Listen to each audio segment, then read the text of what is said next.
2 లక్షల పెట్టుబడి, unlimited growth. EcoBlue AdBlue franchise. Smart investment, great returns. మన రియాలిటీని, మన ప్రెజెన్స్ ని ప్రాపర్ గా స్టేజ్ మీద చూపించగలిగే క్యాపబిలిటీ కూడా ఉండాలి.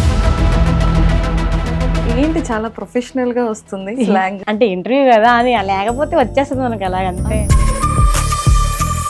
త్రోట్ ఇంటర్వ్యూ అంతా కూడా మనకు అదే కావాలి. అట్లయితే కానిద్దాం కానివ్వండి అయితే.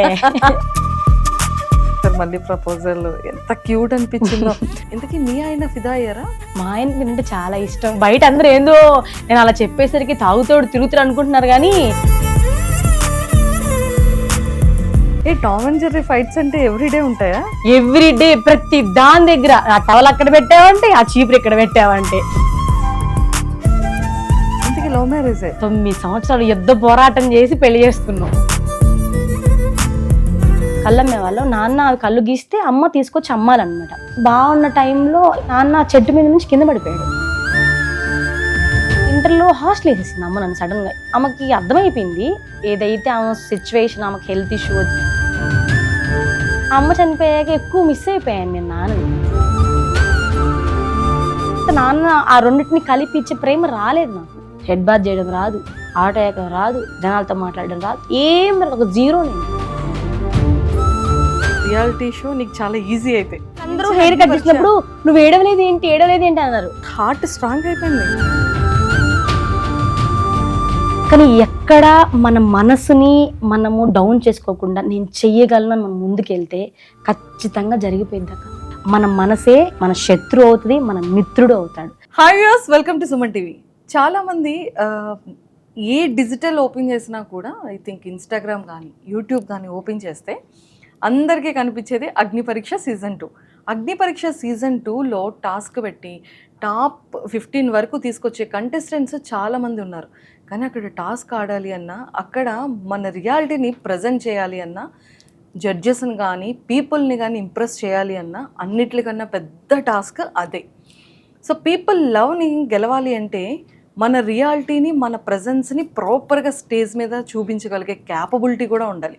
అది మేల్ అయినా ఫీమేల్ అయినా, అసలు అక్కడ జెండర్తో సంబంధం లేకుండా మన in and out 100% the best ఇవ్వగలిగితేనే టాప్ 15కి వచ్చిన తర్వాత ఆ అగ్నిని పరీక్ష కూడా దాటి బిగ్ బాస్ హౌస్లోకి ఎంటర్ అయ్యేంత వరకు కూడా వాళ్ళకి every day, every second, every minute కూడా అది అగ్ని పరీక్ష. సో ఈరోజు నాతో పాటు ఒక బ్యూటిఫుల్, ఒక క్యూట్, ఒక హోమ్లీ అమ్మాయి నాతో పాటు ఉన్నారు. సో ఇంతకీ అది తెలిసిపోయి ఉంటుంది. స్టేజ్ మీద చాలా ట్రెడిషన్గా మంచి నెల్లూరు స్లాంగ్తో చేపల్ని అమ్ముకుంటూ టాస్క్ ఇవ్వగానే హెయిర్తో కూడా కట్ చేయాలి అనగానే అందరూ టెన్షన్ పడ్డారు. ఎస్ చెప్తుందా, నో చెప్తుందా, తను ఎలా రియాక్ట్ అవుతుంది అని ఆలోచించారు. కానీ ఆ కటింగ్ టైంలో కూడా ఆ స్మైల్తో తన లోపల ఇన్సైడ్ ఉన్న ఫీలింగ్ని కూడా బయట పెట్టకుండా చాలా చక్కగా హెయిర్ కట్ చేసుకున్న భాగ్య ఈరోజు నాతో పాటు ఉన్నారు. సో తనతో మాట్లాడి చాలా చాలా విషయాలు తెలుసుకుందాం. హాయ్. హాయ్. సో మొత్తానికైతే చాలా క్యూట్గా, ఎక్సలెంట్ స్లాంగ్తో, మంచి కాస్ట్యూమ్తో చితక్ కొట్టేశారు మీరు. Thank you so much. ఏంటి చాలా ప్రొఫెషనల్గా వస్తుంది స్లాంగ్. అంటే ఇంటర్వ్యూ కదా అని లేకపోతే వచ్చేస్తుంది మనకి అలాగంతే. ఇంటర్వ్యూ త్రోట్ ఇంటర్వ్యూ అంతా కూడా మనకు అదే కావాలి. అట్లయితే కానిద్దాం కానివ్వండి అయితే.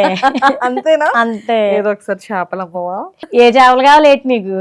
అంటే యాక్చువల్ గా నేను చేపలు తినను. ఎందుకు? చేపలు తింటే మంచిది తెలుసా నీకు? శ్రీముఖి కమ్మొచ్చా ఫ్రెండ్స్ కావాలంటే, మీకు కూడా కావాలంటే చెప్పండి పంపిస్తా. అంతేనా? అందులో మా నెల్లూరు చేపల పులుసు ఫుల్ ఫేమస్ తెలుసా? అవునవును. మరి నెల్లూరు చేపల పులుసు చాలా ఫేమస్. మరి మీరు బాగా చేస్తారా? పంపిస్తా, తినేసి టేస్ట్ చెప్పేసేయండి. తిన్నాక ఫ్రై అయినా చేసి పంపిస్తా, తినండి. అంతేనా? ఓకే, డన్ అయితే. సూపర్. సూపర్. మీ ఆయన తెల్లగా ఉండరేమో? మనసు తెల్లగా ఉంటది, మనిషి తెల్లగా ఉండడు అంతే. అంతేనా? ఇది ఒకసారి మళ్ళీ ప్రపోజల్ ఎంత క్యూట్ అనిపించిందో. అందరూ కూడా అక్కడ ఆ ప్రపోజల్కి ఫిదా అయిపోయారబ్బా, అమ్మాయిలు కానీ అబ్బాయిలు కానీ. ఇంతకీ మీ ఆయన ఫిదా అయ్యారా? మా ఆయనకి నేనంటే చాలా ఇష్టం. బయట అందరూ ఏందో నేను అలా చెప్పేసరికి తాగుతోడు తిరుగుతాడు అనుకుంటున్నారు కానీ క్యూట్ గా మా ఇద్దరిది సేమ్ ఏజ్ అవ్వడం వల్ల ఏమైపోతుందంటే చిన్న చిన్న టామ్ అండ్ జెర్రీ ఫైట్స్ ఉంటాయి కదా, అదే. కానీ వాళ్ళందరూ ఏంటంటే అమ్మో ఏమని బాగా టార్చర్ చేస్తాడేమని కాదు, కాకపోతే అప్స్ అండ్ డౌన్స్ అన్న లైఫ్ లో అందరికీ ఉంటాయి కదా. ఆ టైంలో మా ఆయనకి ఏంటంటే అబ్బాయి ఆబ్వియస్లీ అమ్మాయిల కంటే కొంచెం థింకింగ్ ప్రాసెస్ కొంచెం డౌన్ గా ఉంటది, నేనేంటంటే కొంచెం ఎక్కువగా ఉండడం వల్ల దాన్ని పుష్ చేస్తూ అలా అలా రావడం వల్ల అంతే ఉంది. కానీ అక్కడ ఏం లేదు, మా ఆయన ఏంటంటే సైలెంట్ కొంచెం నాకంటే. కానీ నా దగ్గరకు వచ్చేసరికి మాత్రం ఇద్దరికి మ్యాచ్ అయిపోద్ది అనమాట, ఆపోజిట్ వాళ్ళకి మాత్రం అది కనపడదు. ఏ టామ్ అండ్ జెర్రీ ఫైట్స్ అంటే ఎవ్రీడే ఉంటాయా? ఎవ్రీ డే ప్రతి దాని దగ్గర ఆ టవల్ అక్కడ పెట్టావంటే, ఆ చీపురు ఇక్కడ పెట్టావంటే ఏం చేస్తాం. ఓకే, ఇంతకీ లవ్ మ్యారేజే? 9 సంవత్సరాలు యుద్ధ పోరాటం చేసి పెళ్లి చేసుకున్నాం. సో ఇంతకీ ఎవరు ప్రపోజ్ చేశారు? అది తెలియకుండా జరిగిపోయిందని జరిగిపోయింది. చెప్పొద్దు. అంటే జరిగిపోయిందని ఏం కాదులే కానివ్వండి, యూజువల్ గా చాలా చైల్డ్హుడ్ అనమాట చెప్పాలి అంటే.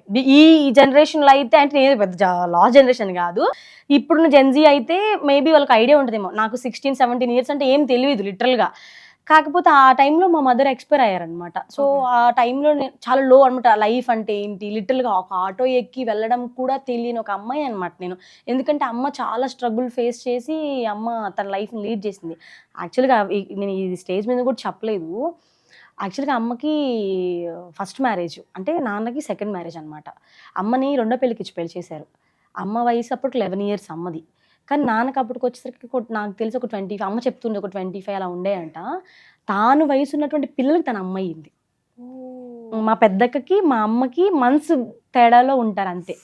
మేము యాక్చువల్లీ 4 members. అంటే ముందు వైఫ్ ఏదైతే ఉందో నాన్నకి 3 పిల్లలు, అమ్మని చేసుకున్నాక నేను పుట్టాను అనమాట. అమ్మ ఏంటంటే తనకు తెలియదు 11 years అంటే ఆబ్వియస్లీ మనం ఆడుకుంటూ ఉంటాం అసలు ఇప్పుడైతే. కానీ అమ్మ ఏంటంటే తెలియదు పెళ్లి చేసుకోవాలి ఇదంతా తెలియదు. ఇంకా పెళ్లి చేసేసారు. అక్కడికి వెళ్ళిన తర్వాత కొత్తగా ఉంది, తన వయసు పిల్లలు 3 పిల్లలు ఉన్నారు. కానీ తను ఎక్కడా దాన్ని చూయించదు అనమాట. నాకు పిల్లలు ఎంతమంది అంటే 4 అని చెప్తుంది. ఇప్పుడు స్టిల్ ఎంతమంది మీరు అంటే నేను 4 అని చెప్తాను. బికాస్ ఆఫ్ అది మా అమ్మ మా నాన్న నాకు నేర్పించినటువంటి ఇదనమాట. అది మా అమ్మ అయితే ఎంతమంది నీకు పిల్లలు అంటే, నాకంటే వయసులో ఒకే వయసు ఉన్నటువంటి పిల్లలకు నేను తల్లి అంటే మా అమ్మ ఎప్పుడు ఫీల్ అవ్వదు, నాకు 4 పిల్లలని చెప్పేది. సో అమ్మ ఆ స్ట్రగుల్ నుంచి బాగా ఉండింది చిన్నప్పటి నుంచి. అంటే పెద్ద ఓ స్ట్రగుల్ ఫ్యామిలీ అంటే కూడా కాదు, ఓ సూపర్ హ్యాపీ కిడ్ అంటే కూడా కాదు, అటు ఇటుగా ఉండేది. అమ్మ చనిపోయేంత వరకు నాకు కష్టం అంటే తెలియదు, సుఖం అంటే తెలియదు, ఒక మాదిరిగా నడుస్తూ ఉండేది జీవితం అంతా. నాన్న ఏంటంటే ఆయనకు తెలియదు, చదువుకోలేదు కదా, ఏదో ఇక నడుస్తుంది కొంచెం. ఇంకా అందరూ ఫ్యామిలీస్లో ఎలా ఉంటుంది సేమ్ స్ట్రగుల్ ఉండేది. కానీ అమ్మకి ఏంటంటే ఎక్కువ ఓవర్ అనిపించేది, ఎందుకంటే ఫినాన్షియల్ బ్యాక్గ్రౌండ్ కూడా అంత గట్టిగా ఏం లేదు. అమ్మ మేము కళ్ళు అమ్ముతాం యాక్చువల్గా, కళ్ళు అమ్మేవాళ్ళం. నాన్న అవి కళ్ళు గీస్తే అమ్మ తీసుకొచ్చి అమ్మాలన్నమాట. అంతా బాగుండేది. బాగున్న టైంలో 3 పూటలు నడిచేది అనమాట. ఓ ఇల్లు సూపర్ గుడిసెలో ఉండేవాళ్ళం మేము. నిజంగా మాకు పెద్ద బంగ్లా కూడా లేదు. నాకు వచ్చేటప్పుడు మాకు బర్రెలు ఉండేవి, అన్నీ చేసేది అమ్మ. బర్రెలకి పాలు పీసికి అమ్మ మళ్ళీ పొద్దున్నే ఆ కళ్ళు, నాన్న కళ్ళు గీస్తే కళ్ళు తీసుకొచ్చేవాడు, అమ్మ తీసుకొచ్చి అమ్మేదనమాట. అంతా నడుస్తుంది ఫినాన్షియల్గా. ఓకే 3 పూటలకి వెళ్తే 4 పిల్లలు, అమ్మ నాన్న 4 తినాలి అంతే, అంతవరకు ఉండేది. తరువాత నాన్న చెట్టు మీద నుంచి కింద పడిపోయాడు. అప్పుడు మాకు ఏం అర్థం కాలే. అమ్మకి సపోర్ట్ ఎవరు లేరు ఫినాన్షియల్గా, ఎందుకంటే కళ్ళు గీస్తే నాన్న అమ్మకి ఎందుకు వచ్చి అమ్మాలి. కానీ ఇప్పుడు అది ఎక్కి గీసే పర్సన్స్ లేరు మాకెవరు. సో చాలా మందిని అడుగుతూ డబ్బులు ఎక్కువ అడగడం అలా ఉండేదన్నమాట. ఇదంతా స్ట్రగుల్ అమ్మ చూసింది, అది మాకు అర్థమైంది. ఏంట్రా ఇదంతా అని ఫీలింగ్ ఎక్కువ ఉండేది. ఇవన్నీ చూసి నాకు అమ్మ ఒకటేనేది, చదువుకోవాలి, నాకు చదువు అంటే చాలా ఇష్టము, చదువుకోవాలి, నువ్వు బాగుండాలి అనేది ఎప్పుడు. ఈ టైంలో ఇంటర్లో హాస్టల్ వేసేసింది అమ్మ నన్ను సడన్గా. ఆమెకి అర్థమైపోయింది ఏదైతే ఆమె సిచ్యువేషన్, ఆమెకు హెల్త్ ఇష్యూ వచ్చింది, ఆమెకు అర్థమవుతుంది. ఆమె అసలు నాకు తెలిసి అయితే ఆమెను చూసి నేను పెళ్ళి వద్దు అనుకున్నాను నిజం చెప్పాలంటే. ఎందుకంటే అంతే కదా, ఎవరిని చూసి మనం ఇన్స్పైర్ అవుతాం, మన ఫ్యామిలీలో మన అమ్మనో మన నాన్ననో చూసి ఇన్స్పైర్ అవుతాం. నేనైతే అమ్మలాగా ఉండాలి స్ట్రాంగ్గా అయితే ఉన్నా. కానీ నాన్న విషయంకి వచ్చేసరికి ఎంతైనా నాన్న కదా, ఎక్కువ ప్రేమ ఉండేది నాకు. నాన్న కూర్చింది నేను యాక్చువల్గా చెప్పాలంటే. అమ్మ చనిపోయాక ఎక్కువ మిస్ అయిపోయాను నేను నాన్నని. చనిపోయిన తర్వాత నాకు నాన్న సైడ్ నుంచి ప్రేమ ఎక్కువ, అమ్మ తర్వాత నాన్న ఆ రెండింటిని కలిపి ఇచ్చే ప్రేమ రాలేదు నాకు నిజానికి చెప్పాలంటే. ఎందుకంటే ఆయనకి తెలియలేదు అనుకుంటా నేనైతే. అట్లా అమ్మ చనిపోయింది. తర్వాత లోలో ఉన్నా, హెడ్ బాత్ చేయడం రాదు, ఆటో ఎక్కడం రాదు, జనాలతో మాట్లాడడం రాదు, ఏం రాదు, ఒక జీరో. నేను ఏం తెలియదు, శ్లోకం గురించి తెలియదు. అమ్మ అంటది బతకాలి, బాగా బతకాలి అనేది. ఆ టైంలో నేను ఎప్పుడైతే మా అమ్మ దగ్గర నుంచి మా మామయ్య అంటే లైక్ అమ్మకి బాబాయ్ అవుతాడు, దగ్గర రిలేటివ్ అంటే దూరమే. అమ్మ చనిపోయి అక్కడ ఉంటే అందరూ మొఖాలు చూసుకుంటున్నారు. అంటే ఈమెను ఇప్పుడు ఎవరు తీసుకెళ్ళాలి, ఒక అన్నం పెట్టి సరిపోదు కదా, ఆడపిల్లలు కదా, పెళ్లి చేయాలి, ఇవన్నీ ఉంటాయి కదా. ఆ టైంలో మా అంకుల్ ఒకటే అన్నారు, నేను చూసుకుంటాను, వాళ్ళ అమ్మకి నేను మాట ఇచ్చాను, నేను చూసుకుంటాను. మా అమ్మ ముందే అతనితో డిస్కషన్ జరుగుతుంది ఇదంతా, నాకు తెలియదు అదంతా. ఆ టైంలో ఒంగోలు వచ్చేసాను. మా అంకుల్ వాళ్ళది ఒంగోలు అనమాట, మా అమ్మ వాళ్ళ బాబాయ్ ఒంగోలు వచ్చేసాను. అప్పుడు మా హీరో ఎంట్రీ. అప్పుడు ఒక మనిషి జీవితంలో నుంచి వెళ్ళిపోతే దేవుడు ఇంకో మనిషి ఇస్తాడని చూసారా, అట్లాగే నా హస్బెండ్ వచ్చాడనమాట. అప్పుడు లవ్ అని ఏం తెలియదు మాకు. యాక్చువల్గా అతను చూడడం అప్పుడే, అంతకుముందు వరకు నాకు అసలు తెలియదు మా హస్బెండ్ ఎవరు ఏంటి ఏం తెలియదు. అక్కడ అతను అలా కొట్టుకుంటూ తిట్టుకుంటూ అట్లా అట్లా నడిచేవాళ్ళము. అప్పుడు ఫిక్స్ అయ్యాను అనమాట, తను నాతో ఉండే విధానం కానీ. ఒకరోజు ఏం జరిగిందంటే, నిద్రపోతే లెగవడు తెలుసా, అసలు అంత కాన్షియస్ ఉండదు మనిషికి. ఒకరోజు నాకు కాలు జరుగుట్టింది, కుడితే అరిస్తే నిద్రలో అప్పటి నుంచి మా అక్క లేపుతూ ఉంది లేని. అసలు అక్కడ నుంచి లేచి వెళ్ళిపోయి ఒక సైకిల్ ఉండేది మా ఆయనకి, బండి కూడా కాదు ఆ టైంలో, సైకిల్ ఉండేది. ఆ సైకిల్ మీద నెక్కించుకొని టీటీకి తీసుకెళ్ళి. అప్పుడు మా ఇద్దరికి మంచి సేమ్ లేదు. అప్పుడు అనుకున్నా, అరే లవ్ అంటే ఇలా కూడా ఉంటుందా అని తెలియదు కదా. అప్పటి నుంచి ఇన్ఫాక్చుయేషన్, అట్రాక్షన్ ఇవన్నీ కలుగుతూ ఉండేది అనమాట.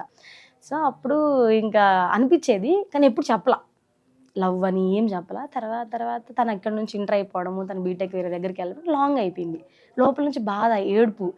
ఇంకా నాకు మైండ్లో ఉంది, నేను ఫిక్స్ అయ్యి ఉన్నా మైండ్లో ఏమనంటే, ఒక మనిషి ఉంటే ఇలా ఉంటారు నేను అనేదాన్ని. అన్నీ తెలుసు ఇతనికి, నా ఫ్యామిలీ గురించి, నా మదర్ గురించి, వాటెవర్ అన్నీ తెలుసు. నేను కొత్తగా తినికెళ్ళి నేను ఇది అని చెప్పుకోవడానికి కొత్తగా ఏం లేదు. ఇతను నా లైఫ్లో ఉంటే బాగుండు అని మైండ్లో ఉండి. మళ్ళీ ఇంకోటి ఏంటంటే, పేరెంట్స్ అనుకో, నేను పలానా అబ్బాయి లవ్ చేస్తాను చెప్పొచ్చు. నన్ను పెంచుతున్న మా అంకుల్కి ఏంటంటే, అతను పెంచేటటువంటికి నేను చాలా గ్రేట్ఫుల్గా ఉండాలి, ఎక్కడ మచ్చ తీసుకురాకూడదని మైండ్లో పెట్టుకొని ఉన్నా, అలాగే ఉన్నా.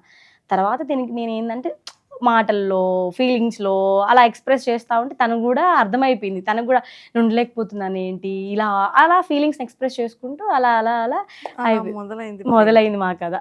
అంతే. సో అంటే అమ్మగారికి ఏంటి హెల్త్ ప్రాబ్లమా? అమ్మ చాలా చిన్న ఏజ్లో పెళ్లి జరగడం మూలాన లావ్ వచ్చేసింది. నాకు స్ట్రగుల్స్ ఎక్కువ, ఫినాన్షియల్ స్ట్రగుల్ ఎక్కువ ఉండేది. 4 పిల్లలు. పెద్దక్కకి పెళ్లి చేయాలంటే మాకున్న పూరగుడిని అమ్మేశారు. ఏదైతే ఉందో ఆ పూరగుడిలో ఉండేవాళ్ళు అది అమ్మేసి పెద్దక్కకి పెళ్లి చేశారు. అక్కడ నుంచి మేము రెంట్ హౌస్కి వెళ్ళాము. మాకు ఒక ఇళ్ళ స్థలం ఉండేది, అది అమ్మేసి రెండక్కకి పెళ్లి చేసేసారు.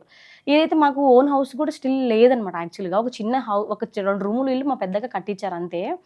అమ్మ ఏంటంటే, దాచుకున్న డబ్బులు మాకు తినడానికే సరిపోయాయి కాదు. అట్లాంటి ఆ టైంలో పెళ్ళిళ్ళు చేయాలి అంటే చాలా పెద్ద విషయం నాకు తెలిసి. అలా అమ్మ ఏంటంటే ఎక్కువ స్ట్రెస్ అనమాట. నాకెందుకు అని బ్యాక్ స్టెప్ వేయలేదు అమ్మ. నాన్నకంటే కూడా అమ్మ ఎక్కువ కష్టపడి నా పిల్లలు అనుకొని ఒక స్టేజ్లో పెట్టాలి, నా బిడ్డ అయితే ఎలా ఫీల్ అవుతుందో, ఒక పెళ్లి చేసి పంపించి మంచి సంబంధంకి ఇచ్చేయాలని చెప్పి రెండో అక్కకి పెళ్లి చేసే టైంలో అమ్మకి 2 times హార్ట్ స్ట్రోక్ వచ్చింది. రెండో అక్క పెళ్ళప్పుడే 2 times టెన్షన్ అనమాట, మనీ సెట్ అవుతుందా లేదా, పెళ్లి చేయాలి. అప్పుడు నేను అరౌండ్ ఒక 7th class అలా ఉండుంటాను అంతే, చిన్నక్క పెళ్ళప్పుడు. ఆ టైంలో కొంచెం హెల్త్ ఇష్యూ బాగా వచ్చి, లావు మనిషి బాగా ఒబేసిటీ ఉండేది. లావు అంటే కొంచెం మీకు తెలిసిందే కదా, ఫీమేల్స్కి ఆపరేషన్స్ అది ఇది అయిన తర్వాత ఎక్కువ తన హ్యాపీ లైఫ్ లేదు నాకు తెలిసి. అయితే తను ఎక్కడ 11 ఏళ్ళు ఎప్పుడైతే దానికి ముందు కూడా పెద్ద హ్యాపీ లైఫ్ లేదు. ఎప్పుడు చెప్తే నాకు చెప్పకమ్మా అనేది, ఎందుకంటే నేను తీసుకోలేకపోయేదాన్ని. అయినా కూడా వినేదాన్ని, కానీ బాధ వేసేది. ఇంకా వాళ్ళు కూడా 4 పిల్లలు, మా అమ్మ వాళ్ళు కూడా 3 అక్క చెల్లెళ్ళు, ఒక తమ్ముడు ఉండేవాళ్ళు. అక్కడ కూడా ఏం పెద్ద హ్యాపీగా ఏం లేదు. అలానే మ్యారేజ్ లైఫ్ కూడా ఎక్కడ హ్యాపీ లేదు. నా బాధ అంతా ఏంటంటే, ఓకే తను చాలా స్ట్రగుల్ ఫేస్ చూసింది. తను నేను సెటిల్ అయ్యేది చూసి కూడా కొంచెం ఉండుంటే బాగుండు అని నాకు ఎప్పుడు అనిపిస్తుంది అనమాట. యాక్చువల్గా నా ఫస్ట్ శాలరీ వచ్చినప్పుడైతే చాలా పట్టుకొని, నాకు అప్పుడు వచ్చిన 5,500 నా శాలరీ, హ్యాపీగా ఫీల్ అయ్యాను. కానీ అలాగే అమ్ముంటే బాగుండేది నేను సంపాదించిన డబ్బులని. నిజం చెప్పాలంటే అక్క, ఒక మిడిల్ క్లాస్ అమ్మాయికి 5,000 రూపాయలు 3,000 రూపాయలు డ్రెస్ అంటే చాలా గొప్ప. నాకు అప్పుడు తెలియలేదు. 5,000 రూపాయలు ఏముంది కొనియచ్చు కదా అనుకునేదాన్ని. అట్లాంటిది ఎప్పుడైతే నేను నా ఎర్నింగ్ స్టార్ట్ చేశానో, మా అమ్మ విలువ నాకు అప్పుడు తెలిసింది. అప్పుడు నాకు తెలియదు, ఎందుకంటే నా స్కూల్ ఫ్రెండ్స్, కాలేజ్ ఫ్రెండ్స్తో పాటు నేను పోటీ పడాలి కదా పక్కన వాళ్ళతోటే. అలాగా బట్టలు కొనిచ్చి నాకు అర్థమయ్యేది కాదు. ఈవిడ కొనిస్తుందా ఏముంది, డబ్బులే కదా, నాకేం తెలుసు ఎంత డబ్బులు వస్తున్నాయి ఎంత ఖర్చు నాకు తెలియదు కదా. ఎప్పుడైతే నేను ఎర్నింగ్ స్టార్ట్, ఆ 5,500 నేను నెల మొత్తం కష్టపడితే నాకు వచ్చింది 5,500. కానీ మా అమ్మ నా బర్త్డేకి ఒక డ్రెస్ 5,000 పెట్టి ఇచ్చేది. అప్పుడు నేను రియలైజ్ అయ్యాను, అవసరమా మనకి 5,500 డ్రెస్ అంటే, ఆవిడ నన్ను ఇక్కడ కాదు ఇక్కడ పెట్టి చూసుకుందని నాకు అప్పుడు అర్థమైంది. అప్పటివరకు నిజంగా నాకు తెలియదు. ఓకే. తర్వాత అమ్మ చనిపోయిన తర్వాత నాన్న ఉన్నారు, ఊర్లోనే ఉండే. నాన్న బాగానే ఉండేవారు. అమ్మ చనిపోయింది. కాకపోతే ఇంకా ఆయన కూడా చాలా స్ట్రగుల్ ఫేస్ చేశారు. బికాజ్ ఎందుకంటే ఒక ఫిమేల్ లేని ఒక ఇల్లు ఎలా ఉంటుందక్క, చాలా ఘోరం. తినడానికి కూడా వంట చేసుకొని తినలేక ఆయన చాలా స్ట్రగుల్ పడ్డాడు. ఒక టైంలో ఆయన రియలైజ్ అయిపోయాడు, ఇదే మన భార్య ఉంటే నా జీవితం ఇలా ఉండేది కాదు. ఆయన ఒకరోజు ఆయన నా లైఫ్లో ఆయన అలా ఏడ్చిన రోజు నేను చూడడం ఫస్ట్ టైం. నా భార్య ఉంటే ఆయన రియలైజ్ నాకు అది హ్యాపీ అనిపించింది. ఎందుకంటే నాకు తెలియదు అప్పటి వరకు. ఆయన కూడా మాతో పాటు ఇంకో 5వ కొడుకు లెక్క ఆయన నిజం చెప్పాలంటే.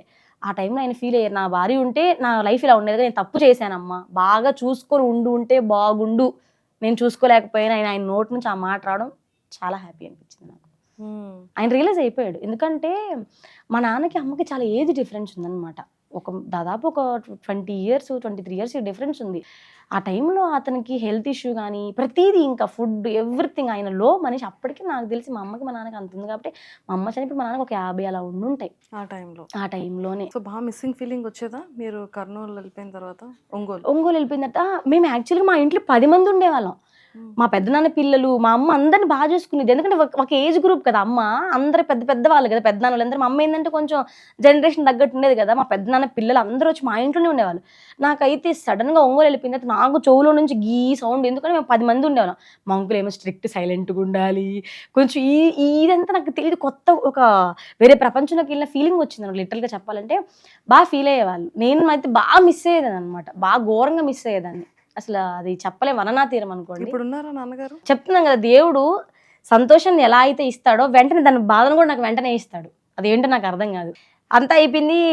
నా ఫ్యామిలీకి వీళ్ళ ఫ్యామిలీకి మ్యారేజ్ గురించి ఎలా చెప్పాలి ఒక యుద్ధ భూమి జరిగింది మా మధ్య. ఎందుకంటే రిలేటివ్స్ ఒక ఫ్యామిలీ ఫ్రెండ్స్గా ఉంటారు. పెళ్లి చేసుకున్నాక అది ఏదో ఒక విధంగా ఎక్కడో ఒకటి ఏదో ఒకటి అవుతుందన్న వేలో చాలా మంది భయపడుతుంటారు. సేమ్ అదే భయం నాకు నా హస్బెండ్ కూడా వచ్చింది. ఎలాగోలా వాళ్ళ ఇంట్లో మా ఇంట్లో చక్కగా ఒప్పించుకున్నాము, ఎంగేజ్మెంట్ చేసుకున్నాం. మా నాన్న కూడా హ్యాపీ. కానీ ఎంగేజ్మెంట్ జరిగిన 10 రోజులకి మా నాన్నగారు ఎక్స్పైర్ అయ్యారు. 10 days చక్కగా రోజు ఫోటోలు పెట్టుకొని చూసుకుంటాడంట.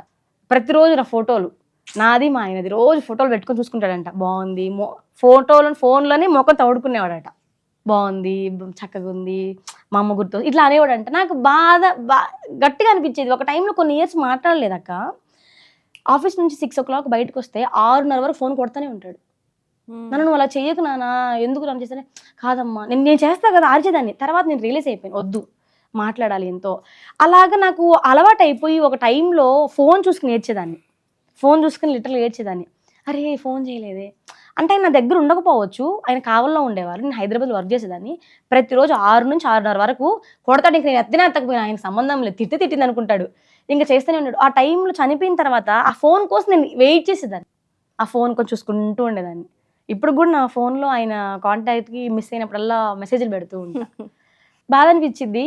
అంటే జీవితంలో ఎవరికైనా ఏమైనా కోరికలు ఉన్నాయా అంటే నాకు మాత్రం సిల్లీగా ఉంటుందేమో, ఒక అమ్మ ఒక నాన్న మంచిగా నేనున్న రోజులు, అంటే ఒక ఏజ్ వరకు అన్ని ఫిల్ అయింది, ఒక అన్నయ్య, ఇలాంటి ఒక ఫ్యామిలీ చాలు నాకు. పెద్ద బంగ్లాలు ఇలా కాదు, నాకు ఇలాంటి ఒక లైఫ్ కావాలి. స్ట్రగుల్ లైఫ్ వద్దు. స్ట్రగుల్ లేకుండా ఎలా ఉంటుంది అంటే ఉండొచ్చు, కానీ మనిషికి వయసుకు మించిన స్ట్రగుల్ అయితే ఉండకూడదు నేను అనుకుంటాను అక్క. ఎందుకు నీకు అంత స్ట్రగుల్ ఉందా అంటే, స్టిల్ నేను చాలా స్ట్రగుల్లోనే ఉన్నాను.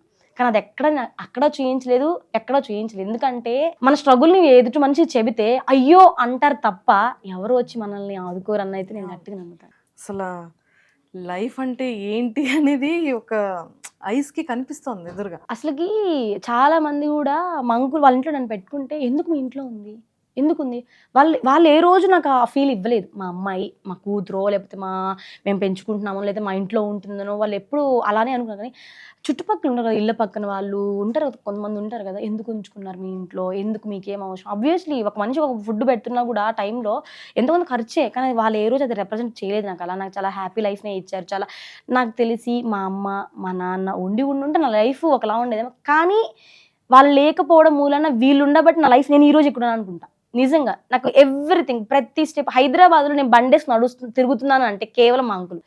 ఆయన బండి అసలుకి ప్రతిదక్క. నేను మా అమ్మ అయితే అమ్ము అన్నట్టు పెంచింది. మా అంకుల్ అలా కాదు, నువ్వు మాట్లాడాలి, నువ్వు మాట్లాడే మాట ఎదుటి మనిషికి వినేలాగా ఉండాలి, అబ్బా అన్నట్టు ఉండకూడదు. అలానే పెంచాడు ఆయన నన్ను. 2014 నుంచి ఈ రోజుకి కూడా నాకు ఒక్కటేనక్క, మా అమ్మ మా నాన్న లేరు అన్న ఫీలింగ్ కంటే కూడా నన్ను పెంచిన మా అంకుల్ని ప్రౌడ్ మూమెంట్లో పెట్టాలి. ఎవరైతే మీ ఇంట్లో ఈ అమ్మ ఎందుకు పెట్టుకున్నావంటే, ఎందుకు పెట్టుకున్నా అని ఆయన చూపించే మూమెంట్ నాకు రావాలి. వచ్చేసింది హ్యాపీ. రోజు పొద్దున 5ంటికి లేచి చూసుకుంటా ఉన్నాడంటే, రోజు నిద్రపోకుండా. అసలు లైఫ్ అంటే ఇప్పటి వరకు నేను చూసిన కంటెస్టెంట్స్ అవ్వచ్చు, లేకపోతే ఇంటరాక్ట్ అయ్యే పీపుల్తో, అంటే ఇలాంటి స్టోరీ ఇలాంటి లైఫ్ ఎక్కడ చూడలేదు. చెప్తుంటే నాకు చాలా బాధగా అనిపిస్తుంది. అయ్యో దేవుడు ఏంటి ఇలా చేశాడు, అట్లీస్ట్ ఉంటే బాగుంది కదా అన్న ఫీలింగ్ వచ్చింది నాకే. అంటే మన ఇంట్లో ఆ ఇద్దరిలో ఎవరైతే ఉండరో ఆ విలువ లేని వాళ్ళకి మాత్రమే తెలుసు, 100% చెప్పే వాళ్ళకి ఎప్పుడు తెలియదు. తెలీదు. లేనప్పుడు మాత్రమే ఆ పెయిన్ ఉంటుంది. అగ్ని పరీక్ష రియాలిటీ షో నీకు చాలా ఈజీ అయితే, ఈజీ అంటే రియల్ లైఫ్ లో అంత వాళ్ళందరూ మించిన హెయిర్ అగ్ని కట్ పరీక్ష. చేసినప్పుడు నువ్వు ఏడవలేదు ఏంటి అన్నారు. ఆబ్వియస్లీ ఒక అమ్మాయికి హార్ట్ స్ట్రాంగ్ అయిపోయింది. అంతెందుకు అక్క, పెళ్ళయిందా అమ్మయ్యా జీవితంలో కొన్ని అచీవ్ చేసి ఎంత హ్యాపీగా ఉంటారు. నాకు ఒకటే, నేను మా ఆయన పెళ్లి చేసుకోవాలి, ఒక ఇంట్లో ఉండాలి, ఏదో చిన్న చిన్న డ్రీమ్స్ ఉంటాయి కదా. అందులో నాకు నా పెళ్లి అన్నది చాలా బిగ్ డ్రీమ్. అయితే పెళ్లి చేసుకున్నాక చాలా లైఫ్ హ్యాపీగా ఏమేమి 10 రోజుల్లోనే ఆఫీస్కి వెళ్ళిపోయాను అనమాట. ఎందుకంటే లీవ్స్ లేవు, దట్టు నేను మెడికల్ ఫీల్డ్. సో నాకు చాలా లీవ్స్ అనేది చాలా కష్టం అనమాట. సో 10 రోజులకి ఆఫీస్కి వెళ్ళిపోయాను, అంతా ఉంది ఓకే. అసలు ఒక ట్రిప్ ఏం లేదు, ఎందుకంటే వయసు ఉంది, ఇప్పుడే కష్టపడిపోవాలి. కొద్ది రోజుల్లోనే మనం కొంచెం సెటిల్ అయిన తర్వాత, కొంచెం మనం స్ట్రాంగ్ అయిన తర్వాతనే ఉంది.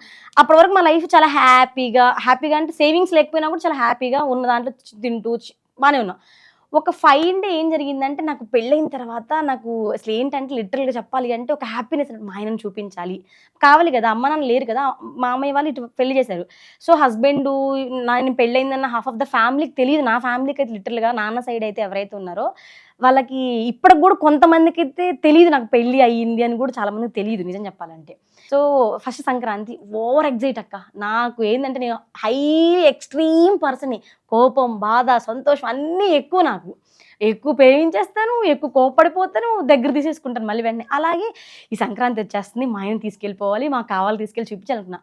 అలాగా January 8th డేన పర్మిషన్ తీసుకొని 4 o'clock బయటకు వచ్చి మా ఆయనకు కాల్ చేసి వస్తుందని రెడీ అవ్వి వెళ్దాం అని చెప్పి కాల్ చేసింది. నేను ఒక హాఫ్ అన్ అవర్లో మళ్ళీ నా హాస్పిటల్లో కాల్ చేసి వచ్చింది. ఏం లేదు, నేను బండి స్టార్ట్ చేస్తున్నా, ఆపోజిట్లో వచ్చేసి ఒక పర్సన్ యాక్సిడెంట్ చేసేసాడు. ఫ్లోర్ మొత్తం బ్లడ్ అయిపోయింది, నేను అరిచేస్తున్నా, పడిపోయి ఏం జరిగింది నాకు తెలియదు. నేను బాగానే ఉన్నా అరుస్తున్నానంట. కానీ నేను ఇయర్కి వెళ్ళిపోయాను, ఎమర్జెన్సీలో కూడా వెళ్ళిపోయి నాకు కాళ్ళకి ఆల్రెడీ అప్పటికే సర్జరీ కూడా చేస్తున్నా. అయినా కూడా నేను నాకు ఏది అవ్వలేదు, నాకేం అవ్వలేదు అంటున్నానంట. నేను హస్బెండ్ కాల్ చేసి ఇలా ఉంది రా అంటే ఈ ముందే వెళ్ళిపోయి, ఈయనకి చాలా ప్యానిక్ యాక్చువల్లీ. నా అంత స్ట్రాంగ్ అయితే కాదు ఆయన, కొంచెం భయపడతాడు అనమాట. అరే ఏమైందా అని. ఎందుకంటే హ్యాపీ కిడ్ మా ఆయన. నిజం చెప్పాలంటే మా అత్తయ్య మావయ్య చాలా బాగా ప్యాంపర్ కిడ్గా పెంచారు అనమాట, కష్టాలు అవన్నీ లేకుండా. సో ఈయన ఏం చేసింటే వచ్చి బండిని చెక్ చేసుకుంటున్నాడు. అరే ఏంటి నువ్వు బండిని చెక్ చేసుకుంటున్నావు అని అడిగారు.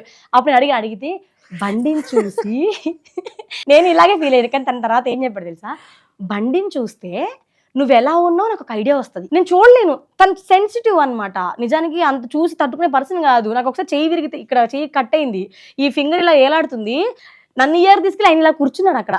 భయానికి తెలియదు అనేది, తను ఎప్పుడు ఫేస్ చేయదు కదా, సాఫ్ట్ పర్సన్ అనమాట. అక్కడికి వెళ్ళిపోయి బండిని చూసుకుంటే ఎందుకు, ఈ బండి ఎలా ఉంది దాని పొజిషన్ బట్టి నేను ఎలా ఉన్నానో గెస్ట్ చేసుకున్నాడు. కానీ హెల్మెట్ పగిలిపోయింది, దాన్ని చూసి భయపడిపోయాడు. హెల్మెట్ పగిలిపోయింది, బండి బాగానే ఉంది, తలకేమన్నా అయిపోయిందా అని ఫుల్ భయపడిపోయాడు. చూస్తే లెఫ్ట్ లెగ్ మొత్తం ఫుల్ ఇంజురీ అంతా అయిపోయింది. ఓకే, నాకు ఆ యాక్సిడెంట్ కూడా నాకేం అనిపించలే. ఏముంది ఒక 4-5 నెలలు రెస్ట్ తీసుకుంటాను, 6 months ఓకే అనుకున్నా. అప్పుడు కూడా నా ఫ్యామిలీ ఎక్కడ నన్ను ఆపలేదు. వాళ్ళు పుష్ వాళ్ళు ఇచ్చడం, సినిమాకి కూడా వాళ్ళు వెళ్ళకుండా నన్ను నాతో పాటు వాళ్ళు టైం స్పెండ్ చేయడం అంతా బాగుంది. వెంటనే 1-2 months మళ్ళీ నేను హైదరాబాద్ వచ్చి డ్యూటీకి వెళ్ళిపోదాం అది అనుకున్నా. కానీ డాక్టర్ చెప్పారు, వద్దమ్మా నువ్వు కష్టపడుతున్నావు. అందరూ తెలుసక్క నేను ఉండే విధానం, నా హాస్పిటల్ డాక్టర్స్ కూడా అసలు చాలా ఇప్పుడు కూడా కాల్ చేసి డాక్టర్స్ మాట్లాడుతుంటే చాలా హ్యాపీగా ఉంది నాకు. వాళ్ళు ఆ రోజైతే నాతో ఫ్రెండ్లీగా ఉన్నారో, నేను మానేసి ఇవాళ సంవత్సరం అయినా కూడా స్టిల్ ఇప్పుడు కూడా కాల్ చేసి మాట్లాడుతుంటే చాలా హ్యాపీగా అనిపించింది నాకు. సార్ ఒకటే అన్నారు, అమ్మ నువ్వు చాలా వర్క్ చేస్తావు, హార్డ్ వర్కర్ నాకు తెలుసు, కానీ ఇప్పుడు నీ హెల్త్ చాలా ఇంపార్టెంట్ అన్నారు. కాదు సార్ ఫినాన్షియల్గా కొంచెం ఎలా అది అంటే, ఏం కాదు కొద్ది రోజులు ఆగంటే ఓకే. అయినా కూడా నేను ఫినాన్షియల్ కావాలని పచ్చళ్ళు అమ్మాను. కోల్డ్ ప్రెస్డ్ ఆయిల్స్ ఉంటాయి అనమాట. మాది ఊర్లో మా సైడ్ ఏంటంటే, మా హస్బెండ్ వాళ్ళ సైడ్ ఏంటంటే ఎక్కువ పల్లీలు పండుతాయి, ఇవి వేరుశనగలు. అవి తెచ్చేసేసి వేరుశనగకాయలు తెచ్చేసేసి వాటిని అన్నిటిని నీట్గా ప్రాసెస్ చేసేసి అవి మా డాక్టర్స్కి అందరికీ స్టోరీస్ స్టేటస్లు పెట్టేసేసి అమ్మేశాను అనమాట. ఎంతో కొంత రావాలి కదా మనకి, ఎక్కడ ఆగకూడదు. ఇంట్లో ఉంటాను, కాళ్ళతో పని లేదు, ఈయన చూస్తేనేమో సపోర్ట్ చేస్తాడు, ఇంకా అట్లా అయిపోయింది. దాని తర్వాత ఒక రోజు ఏం జరిగిందంటే, ఈయన ఒక సండే రోజు ఫుల్ ప్యానిక్ అయిపోతున్నాడు. ఏంట్రా, నేను అసలు అంతసేపు గమ్ముగుండే పర్సన్ కాదు, ఎవరితో మాట్లాడుతున్నాడో ఏంటో అని అడిగేదాన్ని నేను. కానీ ఆ రోజు సరేలేం గమ్ముగున్నా, తీరా చూస్తే 11:30, 12 అవుతుంది. నేను చక్కగా బగారా రైస్ వండుకొని చికెన్ తెస్తాడు, అబ్బా తిందామని మైండ్లో ఉంది. చూస్తే మనిషి ఫుల్ ప్యానిక్, చెమట పట్టిపోతుంది, అరుస్తున్నాడు బాల్కనీలో కూర్చొని. ఎందుకు అరుస్తుంటే అర్థం కాల. నేనేదో ఆఫీస్ మీటింగో సంథింగ్ ఏదో లేదా లైట్ డిస్కనెక్ట్, నిజానికి అంతసేపు వదలను నేను. ఆ రోజు ఎందుకు వదిలినో కూడా అర్థం కాదు. సైబర్ క్రైమ్ జరిగింది. తిన డేటా మొత్తం ఎవరికో వెళ్ళిపోయింది, ఫొటోస్, కాంటాక్ట్స్, ఎవ్రీథింగ్ బ్లాంక్. ఏదైతే మా మదర్ చనిపోయిన తర్వాత నా బ్లాంక్ ఏదైతే నా ఫేస్లో జరిగిందో ఆ టైంలో, తరువాత ఏది జరిగినా కూడా నేను ముందుకు వెళ్తున్నా, యాక్సిడెంట్ ఇంక మిగతా అని నేను ప్రాసెస్ చేసుకున్నా. అక్కడ ఆగిపోయాను అనిపించింది నాకు. అరే ఏంటి, ఏం చేయాలి అర్థం కాల. మా కాంటాక్ట్స్ వెళ్ళిపోయినాయి, ఫొటోస్ వెళ్ళిపోయాయి, ఎవ్రీథింగ్ వెళ్ళిపోయాయి. ఏం చేయాలి అర్థం కాలే, ఒక్కసారిగా బ్లాంక్ అయిపోయాను. ఈయన ప్యానిక్ అవుతున్నాడు. వాళ్ళు ఇంకా డబ్బులు అడుగుతున్నారు, ఉన్న డబ్బులు అడుగుతున్నారు. లిటరల్గా ఒక బల్క్ అమౌంట్, నేను నెంబర్ చెప్పకూడదు కానీ ఒక 25 to 30 వరకు కొలాప్స్. అప్పటికే మా హస్బెండ్ ఒక 25 lakhs ఈఎంఐ కడుతున్నాడు అనమాట. ఒక బిజినెస్ పెట్టి అందులో లాస్ అయ్యారు. ఓకే ఫైన్, దానికి తగ్గట్టుగా నేను ప్లాన్ 25 lakhs కడుతున్నారా? 25,000 25 lakhsకి ఈఎంఐ కడుతున్నాడు ఎవ్రీ మంత్. 25 lakhsకి ఈఎంఐ కడుతున్నాడు. సో అక్కడ కూడా నేనేమి వరి అవ్వాలి, దానికి తగ్గట్టు మేము ప్లాన్ చేసుకున్నాం లైఫ్ని. నా శాలరీ తన శాలరీని ప్లాన్ చేసుకుని మేము ఉంటుండే. ఇది ఆల్ ఆఫ్ అ సడన్గా ఒక 20 to 30 lakhs మాకు ఇలా ఒక బర్డన్ పడిపోయింది. ఇది నిజం, నమ్ముతారు, నిజం చెప్తున్నా ఇది నేను నిజంగా. ఎందుకంటే మా ఫొటోస్ తీసేసుకొని తన కాంటాక్ట్స్లో సేవ్ చేసుకుని, ఏదైతే కాంటాక్ట్స్ అమ్మ అన్న మా అత్తయ్యది నాది మొత్తం ఫొటోస్ తీసేసుకొని కొంచెం వేరేలాగా ఎడిట్ చేసేస్తారు మొత్తం. ఏం లేదు అక్క, ఎక్కువసేపు నేను ఆలోచించలేదు. 10 నిమిషాలు కళ్ళు మూసుకొని అతను ఒక రూమ్లో పెట్టిన, ఒక రూమ్లోకి వచ్చి కళ్ళు మూసుకొని ఆలోచించి దీని నుంచి బయటకు రావాలి కదా, ఎలా ఆగిపోకూడదు ఇక్కడ నేను. ఎందుకంటే చాలా చూసి వచ్చాను లైఫ్లో, దీని నుంచి బయటకు రావాలి, ఎలా అనుకుంటే ఒక్కటే తట్టింది అక్క మైండ్లో. ఏం చేస్తే నేను బయటకు రాగలను, అంత డబ్బులు ఇచ్చే క్యాపబిలిటీ ఉన్న ఫ్యామిలీ అని అది కాదు. మా అత్తయ్య మా మామయ్య స్టిల్ ఇప్పటికి కూడా కష్టపడుతూనే ఉంటారు. వాళ్ళు ఇవాళ కూడా పొద్దున 8 వెళ్తే రాత్రి 12 వరకు వాళ్ళు రెక్కల ముక్కలు అయిన వరకు కష్టపడుతూనే ఉంటారు. ఎలా చేయాలనుకుంటే ఒక్కటే గుర్తొచ్చింది, నాకు పెళ్ళికి పెట్టిన బంగారం అది పోతే నేను మళ్ళీ కొనుక్కోగలను. కొనుక్కోలేకపోయినా కూడా చల్తా బై, ఏదైతే అదైంది. నాకు ఈ మనిషి ఇంపార్టెంట్, ఈ మనిషి ఉంటే ముందుకు వెళ్ళగలనని చెప్పి తీసుకొచ్చి మొత్తం ఈవెందు నా పుస్తలు తాడక్క, ఎవరికి తెలీదు. నేను ఈరోజు చెప్తాను, నాకేం భయం కూడా లేదు. ఇవాళ నా పుస్తలు తాడు కూడా నా దగ్గర లేదక్క, స్టిల్ అది నాకు కుదవలోనే ఉంది. నేనేం భయపడను కూడా. ఇది చెప్పేస్తేనో బయటకు వస్తే నా ఫ్యామిలీ కోసం నేను కష్టపడుతున్నాను, తప్పులేదు నాకు. అది తీసుకెళ్ళి మొత్తం ఇచ్చేసాను నా హస్బెండ్కి, ఇచ్చేసేసి ఇది పెడితే ఎంత వస్తుందో చూడు, ఎంత వస్తుందో నాకు తెలియదు, దీని తరువాత మనం ఎంత రావాలని మనం చేద్దామంటే ఇతను ఫీల్ అయిపోయాడు. నేను నిన్ను లైఫ్లో ముందుకు తీసుకెళ్లాల్సిన వాడిని వెనక్కి లాగుతున్నాను, బాధ ఉందంటే, అరే నువ్వు గెలిస్తే ఏంటి, నువ్వు ఓడితే ఏంటి, నేను ఓడమైనా, ఇద్దరం ఒకటే భయ్, ఇద్దరం, నువ్వు ఓడిపోతే నేను ఓడిపోయినట్టు, నువ్వు గెలిస్తే నేను గెలిచినట్టు అని చెప్పి నాకు ఇచ్చిన బంగారం ఏదైతే ఉందో అతనికి ఇచ్చేసాను. ఆల్మోస్ట్ క్లియర్ అయిపోయింది. ఇంకొక కొంచెం నడుస్తుంది, ఇంకొక 20 ఉంది. ఇంకా చెప్పాలంటే చాలా స్ట్రగుల్ ఫేస్. లిటరల్గా ఎట్లా అంటే నాకు ఒక స్థలం కూడా ఇచ్చారు, అది కూడా అమ్మేద్దాం అనుకుని మైండ్లో ఉంది. కాకపోతే మా ఫ్యామిలీ ఏంటంటే ఆ జాగ్ ఉండాలమ్మా ఎప్పటికన్నా సిచ్యువేషన్, కానీ దాన్ని కూడా మేము అమ్మడానికి రెడీగా ఉన్నాం. ఎందుకంటే లైఫ్లో మనిషికి డబ్బు కంటే కూడా ఆరోగ్యం చాలా ఇంపార్టెంట్ అక్క. ఎందుకంటే మనసు హాయిగా ఉంటే ఏ కష్టమైనా పడి మనం పని చేసుకొని బతకగలం. అదే స్ట్రగుల్ అయిందంటే మాత్రం లైఫ్లో బతకలేము. నేను గట్టిగా బిలీవ్ చేసి, ఎందుకంటే నా మదరు, నా ఫాదర్, మా అమ్మమ్మ కూడా తన హెల్త్ ఇష్యూతోనే చనిపోయింది. నేను హాస్పిటల్ ఫీల్డ్కి వెళ్ళినా కూడా కేవలం కారణం మా మదర్ చావే. ఎందుకంటే నాకు తెలియదు ఈ హార్ట్ స్ట్రోక్లు, కార్డియాలజిస్ట్ ఇవన్నీ తెలియదు నాకు, చిన్నపిల్లలు కదా. సో ఇదంతా నాకు లైఫ్ జర్నీ నాకు ఇదంతా చెప్పడానికి ఒక ప్లాట్ఫామ్ నాకు కావాలని నేను ఎప్పటి నుంచో కోరుకుంటున్నా. ఆ టైంలో నాకు అది వచ్చింది అనిపించింది. ఇదైతే స్ట్రగుల్ ఉంది, ఇప్పుడు మేము పడుతున్న స్ట్రగుల్ ఉందో, ఇప్పుడు మేము రెంట్ పే చేసుకోవడం కూడా మాకు అంత స్ట్రగుల్ అనమాట. హైదరాబాద్ మా అత్తయ్య మా మామయ్య ఎందుకమ్మా అక్కడ వచ్చేసేయండి, అక్కడ ఉంటే ఇబ్బంది కదా. అది నాకేంటంటే ఊరు వెళ్ళడం హ్యాపీనే, కాకపోతే సోర్సెస్ ఆఫ్ అన్నది మనకి చాలా తక్కువ ఉంటాయి బతకడానికి. ఇక్కడ ఉంటే మనం చాలా చెయ్యొచ్చు అన్న వేలు నేను అనుకుంటున్నా. మేము రిటర్న్ వెళ్ళిపోవాలి అని ఫిక్స్ అయిపోయి ఒంగోలు వెళ్ళిపోయి లిటరల్గా ఎవరికి తెలియదు, ఇల్లు కూడా చూసుకునే సిచ్యువేషన్లో ఉండే మేము. బిగ్ బాస్ నుంచి కాల్ వచ్చింది, భాగ్యతుల్లూరి గారు మీరు నెక్స్ట్ షెడ్యూల్కి హైదరాబాద్ అన్నపూర్ణ స్టూడియోస్కి రావాలి అని అన్నారు. ఆ రోజు ఎగిరేనాక మా ఆయన నన్ను మోసడం లేదే కానీ ఎగిరెక్కి కూర్చున్న సంఖ్యలో కూర్చున్నాను చూడు, అరుస్తున్నా. ఆయన కూడా ఎక్స్ప్రెస్ చేయలేక అరుస్తున్నా. గెలవడమో ఓడమో అక్కడ దాకా వెళ్ళాలి, కానీ నా 100% నా బెస్ట్ ఇవ్వాలి, అక్కడ ఏం జరుగుతుందో నాకు సంబంధం లేదని చెప్పి వెళ్ళానక్క. ఈరోజు ఇక్కడ ఉన్నా.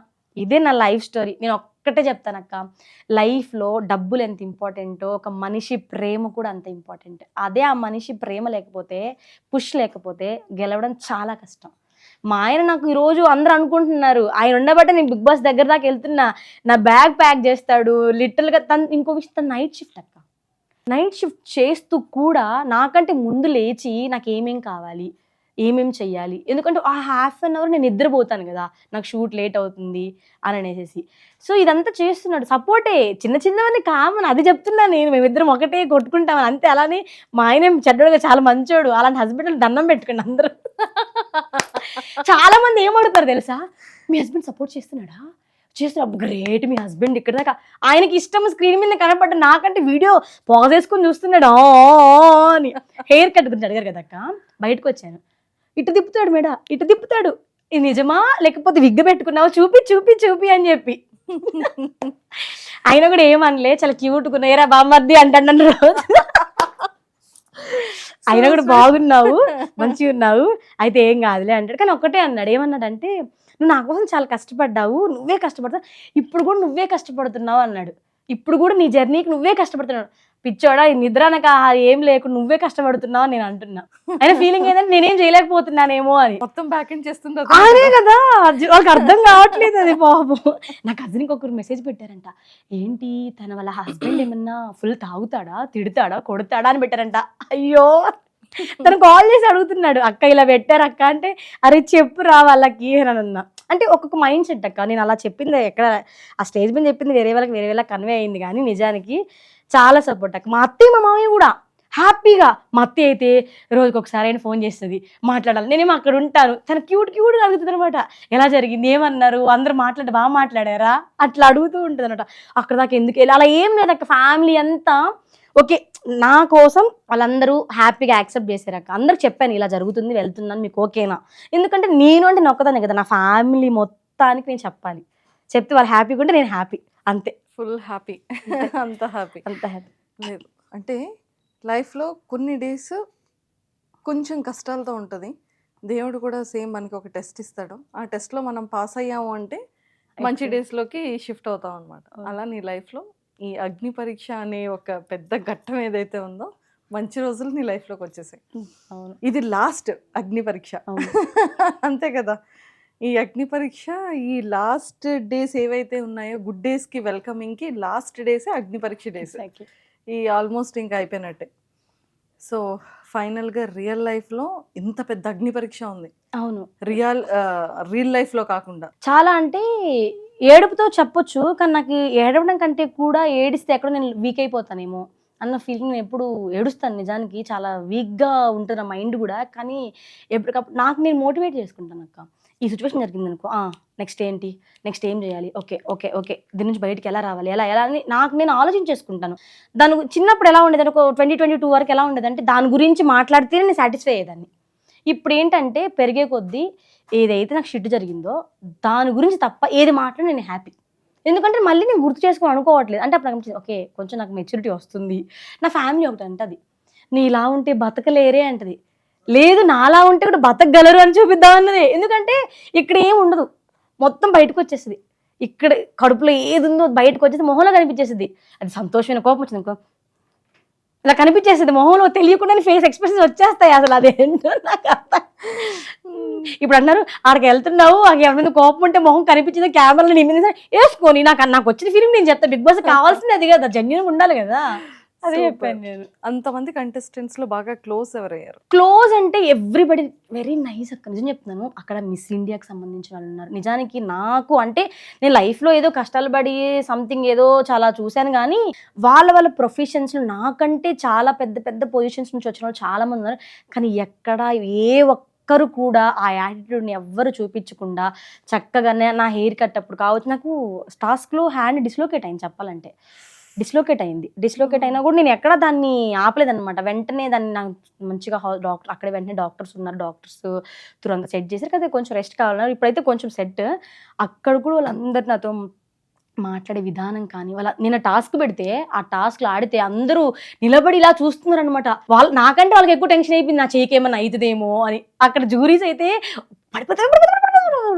నేను ఒక్కటే మైండ్లో చేతి దెబ్బ తగిలింది, ఈ చేతి నేనేం పని చేయట్లేదు, నా కాళ్ళకి నా మైండ్ ప్రజెన్సబుల్గా ఉండాలి, చూసుకోవాలని చెప్పి స్ట్రాటజీ ప్లే చేయడానికి స్టార్ట్ చేసింది. ఎందుకంటే అతనేమో చాలా హైట్ ఉంటాడు అనమాట, నేనేమో ఇంతే ఉంటాను, అతను ఎలా ఆడాలని చెప్పేసి అతను వెళ్ళే వేకి నేను క్రాస్ వెళ్తూ ఉంటే నేను గెలవడం ఓటమో నా ప్రజెన్స్ ఆఫ్ మైండ్ అక్కడ చూపిస్తే తెలుస్తుంది కదా అనిపించింది.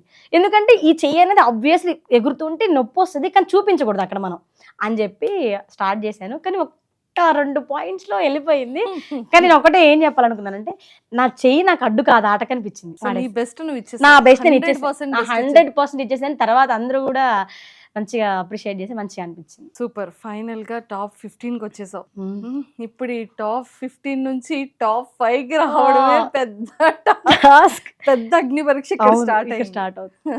కానీ ఒకటే అక్క, నేను ఒకటే అనుకుంటున్నా, నేను ఎలా ఉంటున్నాను, నేను ఎలా ఆట ఆడగలను అది నేను ఆడేస్తాను. మన ప్రేక్షకులు తెలిసిందేగా, ఎలా ఆట ఆడతారు, ఎలా ఉంటారు, వాళ్ళకే కదేస్తారు, వేస్తే మందలేందే వెళ్ళిపోతా అంతే అంతే. ఆదిరెడ్డి గారు చాలా చాలా బాగా చెప్పారు. అవును. సో మా ఊరు అమ్మాయి కాదు కానీ ఎంత ఇవ్వాలో అంత బెస్ట్ ఇచ్చేసింది అమ్మాయి. సో ఎలా అనిపించింది? చాలా హ్యాపీ. యాక్చువల్గా అన్నకి నాకు పెద్దగా పర్సనల్, అందరూ అనుకుంటున్నారేమో మా ఊరు కాంటాక్ట్, నిజం చెప్పంటే అన్నకి మాకు ఎటువంటి కాంటాక్ట్ లేదు. ఎందుకంటే నేనే పెద్ద ఇన్ఫ్లుయెన్సర్ కాదు, పెద్ద యాక్టివ్గా ఉండే పర్సన్ కాదు ఇన్స్టాగ్రామ్లో. అన్న వీడియో పెట్టిన తరువాత కావాలి నా ఫ్రెండ్స్ ఎవరైతే ఉన్నారో వాళ్ళందరూ వీడియోలు నాకు రీసెండ్ చేయడం స్టార్ట్ చేశారు. అసలు ఆ వీడియో చూసి నేనైతే చాలా హ్యాపీగా ఫీల్. అన్న సీజన్లో నాకు అన్న అంటే చాలా ఇష్టం. ఎందుకంటే ఉంటారు కదా కొంచెం మనకు కూడా ఆటతో పాటు ఊరి అభిమానం ఉంటుంది, కానీ దాంతోపాటు ఆట కూడా ఉండాలి కదా. అన్న 100%. నేను కూడా అన్నలాగే కొంచెం స్వాగ్ ఇచ్చి నేను కూడా టాప్ 5 లాగా వెళ్ళిపోదాం అనుకుంటున్నాను. ఆదిరెడ్డి గారు నిజంగా అన్న, నిజం చెప్పాలంటే ఎంత ఎదిగినా ఒదుగుండాలంటారు చూసారా అక్క, నిజం అక్క, నిదర్శనం. అతను నిజంగా చాలా ఉంది అతనికి, కానీ నా గురించి చెప్తే ఆయనకి ఏం కూడా రాదు నిజానికి. కానీ అక్కడ నా గురించి చెప్తున్నప్పుడు నిజం ఆయన జెన్యున్గా చెప్పాడు. అందరూ ఇది కింద కూడా కామెంట్లో మీ ఊరు అని చెప్తున్నాడు. అసలు అన్న అసలు సపోర్ట్ చేసే మనిషే కాదు, అస్సలు సపోర్ట్ చేయడు అట్లాగా. నాకు తెలిసి అయితే ఒక్కటే మాట, బాగా ఆడితే బాగా ఆడనని చెప్తాడు, బాగా ఆడకపోతే నీట్గా పెడతాడు. మా ఊరు వాళ్ళకున్నది అదే, మాకు ఎటకారం మమకారం 2 ఎక్కువే. ఏం చేస్తాం, మమ్మల్ని అర్థం చేసుకోరు జనాలు, ఏం చేద్దాం. సూపర్. శ్రీముఖి గారితో ఎలా అనిపించింది ఇంట్రాక్షన్? సూపర్. నిజం చెప్పాలంటే సీజన్ 3లో వాళ్ళది వాళ్ళ మదర్ వచ్చి పాప పాప అని పిలుస్తుంది, వాళ్ళ స్టాచ్యూ తెలుసురా. నా అక్కడికి చెప్పలా కానీ ఈ విషయము, నేను ఒక సందర్భం వచ్చినప్పుడు చెప్దాన్ని వెయిట్ చేస్తున్నాను.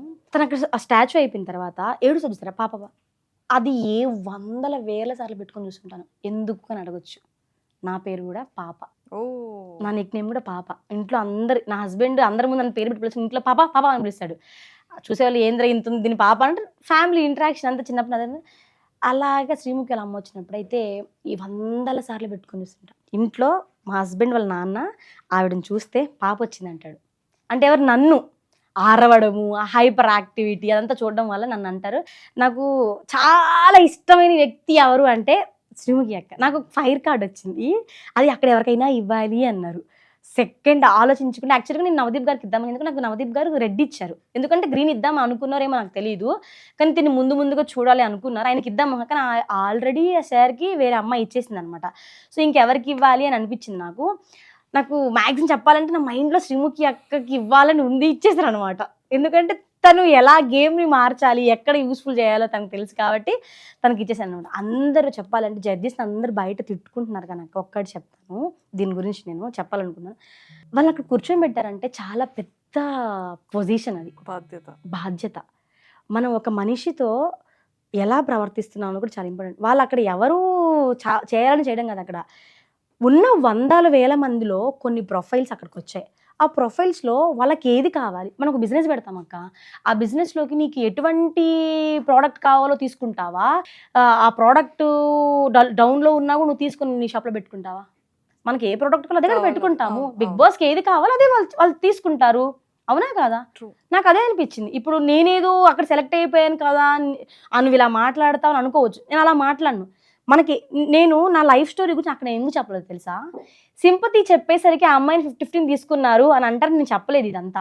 ఎందుకంటే అవసరం లేదు, నేను ఏదైతే చేయగలుగుతున్నానో అది అక్కడ నేను చేసేస్తే వాళ్ళు ఇంప్రెస్ అయితే వాళ్ళు తీసుకుంటారు. నేను అన్ని చెప్పేసాను, మా మదర్ గురించి స్టోరీ గురించి చెప్పుకుంటూ వచ్చాను. ఏదైతే నా ఫినాన్షియల్ స్ట్రగుల్ గురించి, ఫినాన్షియల్ కోసమే నువ్వు హౌస్లోకి వెళ్తావా అంటే వితౌట్ హౌస్కి వెళ్ళకుండా కూడా నేను నా ఫినాన్షియల్ స్ట్రగుల్ అవ్వగలను, నేను సర్వే అవ్వగలను, కష్టపడి సర్వే అవ్వగలను. కాకపోతే నాకు ఇష్టం, నాకు బిగ్ బాస్ అన్నా యాక్టింగ్ అన్నా ఇవన్నీ నాకు ఇష్టం చిన్నప్పటి నుంచి. చిన్నప్పుడు మా ఇంట్లో ఒక HTC ఫోన్ ఉండేది, మా ఇంట్లో అది పెద్ద ఫోన్ అనమాట, వీడియో ఫోన్. బాత్రూమ్ వెనకాల ఒక బాల్కనీ ఉండేది. ఆ బాల్కనీ వెనకాల ఒక చెట్టు ఉండేది. బ్యాక్‌గ్రౌండ్ మళ్ళీ బాగా రావాలి గదా! ఆ ఫోన్ తీసుకొని హాయ్ అండి సంథింగ్ స్పెషల్ ఇవి ఉంటాయి కదా! కొన్ని ప్రోగ్రామ్స్ ఉంటాయి కదా! యాంకరింగ్‌లు చేస్తారే అట్లా మాట్లాడుకుంటూ ఉండేది. అంత పిచ్చి అనమాట. మరి ఎవరికుందో నాకు తెలీదు నా ఫ్యామిలీలో. అంత పిచ్చితో అలా వీడియోలు చేసుకుంటూ ఉండేది. ఎప్పుడైనా కనపడాలి. ఇప్పుడు ఒకటి చెప్తాను. 'వివి సత్యనారాయణ' డైరెక్టర్ గారు ఉన్నారు. అదే 'అల్లరి నరేష్' సార్ వాళ్ళ ఫాదర్. అక్కడ మా నాన్నగారు మణికొండలో వాళ్ళకి ఒక ఫార్మ్ హౌస్ ఉండేది. అక్కడ నాన్నగారు వాచ్‌మెన్‌గా వర్క్ చేసేవారనమాట. పెద్ద డైరెక్టర్ అప్పట్లో ఆయన ఫుల్ ఫేమస్‌లో ఉన్నారనమాట. అక్కడ నాన్న ఉండేవారు. వస్తూ పోతూ ఉండే. అప్పుడు నేను 8థ్ క్లాస్‌లో ఉండేదాన్ని నేను. అమ్మకి చెప్పేదాన్ని, ఒక్కసారి ఒక సినిమా ఛాన్స్ అనేదాన్ని. వాళ్ళకేంటంటే తెలీదు. ఇప్పుడంటే సోషల్ మీడియాని ఫ్యామిలీ అందరూ సపోర్ట్ చేస్తున్నారు కానీ అప్పట్లో సపోర్ట్ చేసేవాళ్ళు కాదు. ఇష్టం ఉండేది. అడిగితే అమ్మని లేదమ్మా మనకి ఎన్ని సెట్ కావు అనేది. ప్లీజ్ ఇట్లా బతిలాడేది. ఇక నాకు వాళ్ళు ఏం చేస్తారంటే సినిమాల్లోకి వెళ్తే ఇలా అలా అని చెప్పి నెగిటివ్ ఎక్కిచ్చేస్తారు మైండ్‌కి. అంతెందుకు మా సుమక్క ఉంది. ఇన్స్పిరేషన్ ఎవరో ఒకరు ఎత్తుక్కోవాలి కదా! మా సుమక్క ఉంది కదమ్మా మంచిగా వెళ్ళిద్ది కదమ్మా అని చెప్పంటే వాళ్ళు నన్ను తెలియక ఫ్యామిలీకి ఇదంతా కరెక్ట్‌గా ఆపేసేవాళ్ళు. కానీ మైండ్‌లో ఎక్కడో ఎళ్ళాలి. ఇదే మైండ్‌లో ఉండి అదే నన్ను ఇక్కడ తీసుకొచ్చిందని అనుకుంటున్నాను నేను. అంత స్ట్రాంగ్ మేనిఫెస్టేషన్ జరిగింది కాబట్టి చాలా అస్సలు చెప్పాలంటే లాస్ట్ అగ్నిపరీక్ష చూసేటప్పుడు నేను ఈ అగ్నిపరీక్ష అక్కడ ఉంటాను అస్సలు అనుకోలేదక్క. నిజంగా అనుకోలేదు తెలుసా. నా హస్బెండ్ నైట్ చెప్తున్నాను నేను అక్కడి నుంచి వస్తూ లాస్ట్ ఇయర్ చూశాను. మనం ఒక జడ్జిమెంట్ ఇస్తుంటాం కదా, వీళ్ళు బాగా ఆడుతున్నారు వీళ్ళు ఇలా అని. ఈ ఇయర్ నేను అక్కడ ఉంటానైతే అస్సలు అనుకోలేదు తెలుసా. కానీ ఎప్పుడప్పుడు వెళ్ళాలని అయితే మైండ్లో ఉంది. బిగ్ బాస్ ఫేవరెట్ లాస్ట్ సీజన్లో అయితే కామన్ మ్యాన్స్లో నాకు కళ్యాణ్ పడాల చాలా ఇష్టము. అట్ ది సేమ్ ఇది చెప్తే ఎలా కాంట్రోల్ చేస్తుంది, శ్రీజ అంటే నాకు పిచ్చి ఇష్టం. ఎందుకు అంటే ఆ అమ్మాయి పాయింట్ పెడుతుంది. అది మాట్లాడేది కొంచెం వాయిస్ కర్ణకఠోరంగా ఉంటుందేమో కానీ సూపర్గా ఆడిద్దక్క. ఇంత ఉంటుంది బక్కగా, అసలు ఏం ఆడుతుందో నాకు తన ఇష్టం. తను బాగా ఆడుతుంది. శ్రీజ అండ్ కళ్యాణ్ పడాల అసలు సెలబ్రిటీస్ లో అంటే అగ్ని పరీక్ష అనేది కాకుండా ఓవరాల్ గా నాకు తనుజ అండ్ ఇమాన్యుల్. అసలు డీమాన్ అయితే హౌస్ లో నుంచి బయటకు వచ్చాక వాళ్ళ అమ్మగారిని చూసుకున్న విధానం అయితే నా అమ్మగారు ఉంటే నేను ఇలా వీడియో చేస్తున్నావు కదా అన్న ఫీలింగ్ వచ్చింది.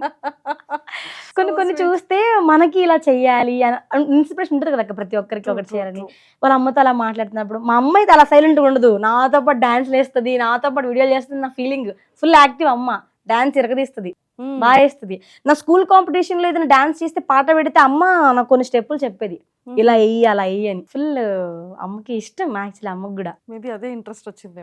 అదే అనుకుంటున్నాను నేను. ఆవిడ చాలా స్ట్రాంగ్. చెప్పాలంటే ఆవిడ స్ట్రాంగ్నెస్ కి అనిపిస్తుంది ఎలా ఫేస్. నాకు ఒక ఫైనాన్షియల్ స్ట్రగుల్ వస్తే అబ్బా అని అనిపిస్తుంది. కానీ ఆవిడ 4 పిల్లల్ని చూసుకుంటూ పెంచుకుంటూ అలా అని హ్యాపీ లైఫ్ ఉందంటే నాకు తెలిసి ఆవిడ లైఫ్లో 10% కూడా హ్యాపీ లైఫ్ చూడలేదు. నిజం చెప్తాను. మా నాన్న కూడా అంతే. ఆయన కూడా పెద్ద అచీవ్ చేసింది ఏం లేదు. నిజం చెప్పాలంటే ఈ రోజు మా అమ్మ మా నాన్నతో కలిసి సినిమాకి వెళ్ళింది లేదు. అసలు అక్కడ మెమోరీస్ లేవు చెప్పాలంటే. ఉంటే బాగుండు, ఒక షాపింగ్ మాల్ తెలియదు, ఏం తెలియదు నిజంగా. వీళ్ళ చాలా ఇన్నోసెంట్ పేరెంట్స్ కదా అక్క. వాళ్ళకి ఏం తెలియదు. వాళ్ళకి తింటే మనం తినాలి, మన పిల్లలకి పెట్టాలి, మంచిగా చూసుకోవాలి, ఇది లైఫ్ వాళ్ళకి. సో మొత్తానికి లైఫ్ జర్నీ అలా వెళ్ళింది, అలా నడుస్తుంది. సో ఖచ్చితంగా మంచి సక్సెస్ పొజిషన్కి వచ్చి ఖచ్చితంగా టాప్ 5లో ఉండి బిగ్ బాస్ హౌస్లోకి వెళ్ళాలి మనస్ఫూర్తిగా నేనైతే కోరుకుంటాను. అండ్ నవదీప్ గారు, బిందు మాధవి గారు, అభిజిత్ గారు ఎలా అనిపించింది? వాళ్ళు చాలా ఎలా తెలుసా, మేము ఆట ఆడకపోతే మమ్మల్ని పుష్ చేస్తారు అక్క. సూపర్. అసలు మీకు ఆఫ్ కెమెరా చెప్తున్నాను, అరే ఆడంటారా మీకు గోల్డెన్ ఆపర్చునిటీ అని చెప్తూ వాళ్ళు. ఏంది నిజమే కదా, వాళ్ళు ఎన్నో ఇయర్స్ కష్టపడితే వాళ్ళు ఈరోజు అక్కడ కూర్చున్నారు. కానీ మేము కష్టపడలేదా అంటే వాళ్ళ కష్టంతో పోల్చుకుంటే మా కష్టం ఎంతో కొంచెం మేము షార్ట్ పీరియడ్లో అక్కడ కూర్చున్నట్టే కదా అక్కడ. నిజం చెప్పాలంటే కొంచెం వాళ్ళు ఎన్నో ఇయర్స్ కష్టం. అది మేమేంటంటే కష్టపడి ఉంటాము ఏదో మాకు సగం, కానీ వాళ్ళకంటే మేము అక్కడ కూర్చొని ఉన్నాము అంటే ఆలోచించాల్సిందే కదా. ఎంత మాకు షార్ట్ పీరియడ్లో అలా అక్కడ వెళ్ళి కూర్చున్నాం అంటే అది మామూలు విషయం కాదు. నిజం చెప్పాలంటే అసలు మాతో పాటు వాళ్ళు కూడా ఆట ఆడుతున్నట్టే అనిపిస్తుంది తెలుసా. మేము ఆడుతుంటే వాళ్ళ ఫేస్లో ఎగ్జైట్మెంట్, గెలవాలి అంటుంటే వాళ్ళకి నాకు అనిపించింది వీళ్ళకి ఏం అవసరం అసలుకి అనిపిస్తుంది. కానీ వాళ్ళు అసలు ఎక్కడ వాళ్ళు అలా అనిపించింది, రీ ఆడండి రా వాళ్ళ ఎగ్జైట్మెంట్ ఫీల్ అవుతూ ఉంటే అసలు అక్కడ కనపడకపోతే స్టేజ్ మీదకి వచ్చేస్తారు తెలుసా. స్టేజ్ మీదకి వచ్చేస్తారు. ఎందుకు మళ్ళీ ఎక్కడైనా ఆటలో ఇంకొకరు ఫాల్ చేస్తారేమో, ఇంకొకరికి అన్యాయం జరుగుతుందేమో అని చెప్పి నవదీప్‌కి అయితే ముందు మైక్ తీసుకొని వచ్చేస్తారు, కూర్చుంటాడు. రేయ్ మేమేమైనా స్ట్రాటజీ మాట్లాడుకో, రేయ్ ఏం మాట్లాడుకో చెప్పండిరా, మీ స్ట్రాటజీ ఎలా ఉంది చెప్పండిరా అంటాడు. చెప్పానుక బంగిలాగందిలే అంటాడు. బాగా చెప్పానుకో, అయ్యో ఎర్రగ కొట్టారుగా అంటాడు. అసలు ఎక్కడికక్కడ ఆయన ఏదో మనతో పాటు కంటెస్టెంట్ గానే అనిపిస్తుంది. నేను ఒకటే చెప్తానక్క, నవదీప్ సార్ లాంటి ఫ్రెండ్ ఉండాలి, బిందు మాధవి గారు లాంటి తోబుట్టు ఉండాలి, అభిజిత్ లాంటి మంచి హస్బెండ్ ఉండాలి. అంటే నా హస్బెండ్ మంచోడు కాదని కాదు, అంటే నా క్యారెక్టర్స్ కి అతను, ఎందుకంటే నేను హైపర్ అవుతా ఉంటా, అతను అనుకో కొంచెం లవబుల్గా కామ్గా నన్ను ప్యాంపరింగ్ చేస్తూ అట్లాగా కొట్టుకోకుండా, ఆ నవదీప్ లాంటి హస్బెండ్ నా హస్బెండ్ చెప్పాలంటే. సో అది చెప్తున్నా, నవదీప్ లాంటి ఫ్రెండ్ ఉన్నారు అనుకోండి మొత్తం షేర్ ఎలా మరి చేసుకోవచ్చు. మీ అక్కడ హస్బెండ్ ఉన్నారు కదా అంటే కొంతసేపే కదా.